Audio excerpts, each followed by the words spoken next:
on the shore of Long Island. Should be touching down here in about 15-20 minutes for an on-time arrival. How to survive a plane crash. Have you ever thought about what you'd do if the plane you were on were to crash? Well, in this video, I'm going to show you how to give yourself the best chance of survival, but first, let me take you back to US Flight 1549.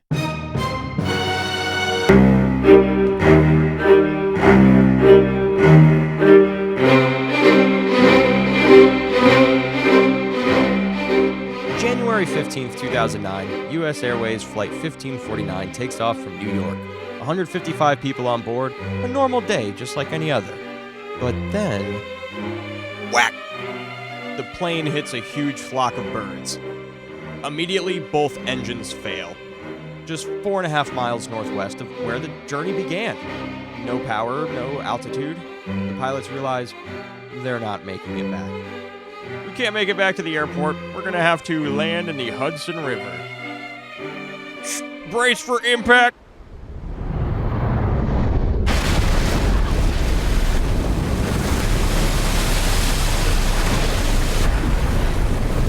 Freezing water begins to fill the plane. The passengers sat by the emergency exit doors, manage to open them, and everyone begins to evacuate onto the wings. The flight attendants are shouting instructions, the passengers listen, life vests gets placed on, people are helping each other, and within minutes, everyone's out and okay. All 155 people on board survived. This could have had a much worse ending, but it didn't, and that's mainly due to the fact that people followed procedure, they braced, listened to the safety guide, knew what they needed to do, and did it quickly. And today, I'm going to teach you how to give yourself the same chance as the passengers on board US Flight 1549. What you wear on a plane can make a bigger difference than you might realize. Tight-fitting clothing is recommended, as it reduces the chance of your clothes getting caught on debris during an evacuation. You should also opt for full-length trousers and long sleeves to help prevent cuts or burns. Materials like cotton are also a better choice because, unlike synthetic fibers, they're less likely to melt into your skin in the event of a fire. And when it comes to footwear, always choose proper shoes. Avoid flip-flops, slippers, high heels, or anything loose because in an emergency, you'll probably need to move quickly.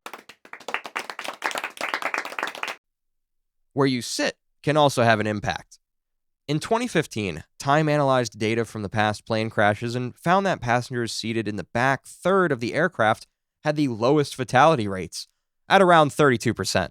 The front and middle sections had slightly higher rates, and the data also suggested that middle seats performed marginally better than aisle or window seats. In fact, passengers seated in the back third of the plane in a middle seat had a fatality rate as low as 28% in the data analyzed. But the most important factor isn't just the front or back, it's how close you are to an exit. If possible, aim to sit within 5 rows of an emergency exit, as this can significantly increase your chances of getting out quickly. But remember, no seat guarantees survival. Every crash is different. Yeah! Pay attention to the safety briefing, even if you've heard it dozens of times before. In a specific incident where passengers had to evacuate a plane in water, only 10 people out of the 150 passengers went and used a life vest despite being told during the safety brief and having access to a safety card all flight that would remind them. Take a mental note of where the nearest emergency exits are by counting how many rows they are in front of or behind you. This is important because in an emergency, visibility can be very difficult and panic can set in quickly. Knowing exactly where to go can save valuable time. Having your bags stored under the seat in front of you is considered the best place to have your bags stored if a crash were to happen, as it creates a barrier to protect your legs and feet, stopping them from being sucked under the seat in front or breaking your shin on impact. Also, when thinking of baggage, it's important to leave your bags behind, as this will hinder yours and others' swift exit of the aircraft. Woo! Woo! Yeah! Learning the brace position is very important in order to protect your head and neck from injury. So, how do you brace? To brace, apply the lap part of the seatbelt, place your head on or as close to the surface your head is most likely to hit, most likely the seat in front, Lean forward to a point that would stop you from sliding out from under your belt, and finally, place both feet on the floor. And those few seconds of protection can be the difference between being able to walk away or not. Without bracing, your body keeps moving and your head takes the impact. Oh my god, I love this song.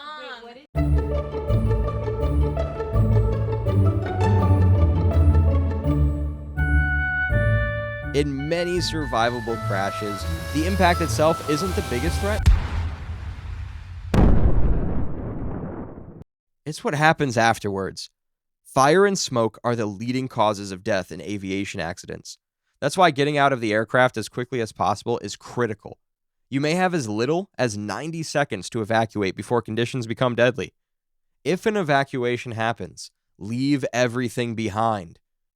Do not stop to grab your luggage. Every second matters, not just for you, but for everyone behind you. Stay low if there's smoke, follow the floor lighting, and move quickly to the nearest exit. And once you're out, get as far away from the aircraft as possible. The first time you're thinking about what you need to do shouldn't be when the plane is crashing. What's it going to feel like, look like, smell like? What are you going to reach for, and in what order? Mental rehearsal, also known as visualization, is widely used in sports psychology with athletes visualizing their performance, military training, aviation, and medicine. Mental rehearsals activate similar neural pathways as actually doing it. It can reduce panic in stressful situations and increase procedural memory, i.e., what you need to do.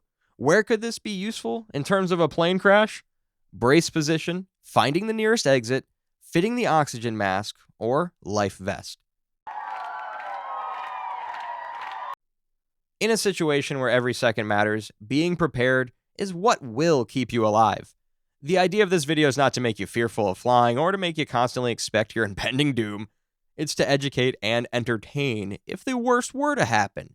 A plane crash is super unlikely. Here are some stats to put your mind at ease.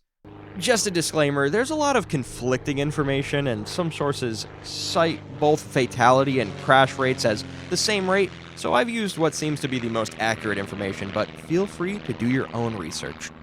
The odds of being in a plane crash per flight you get on is roughly 1 to 1 million to 1 to 3 million.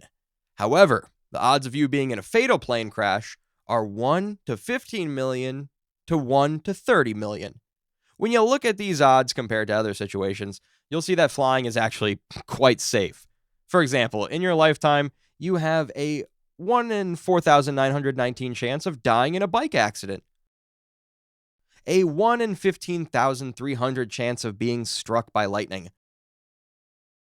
and a 1 in 95 chance of dying in a car accident. With all that being said, this is the end of the video. I hope you enjoyed it and learned something to take away with you.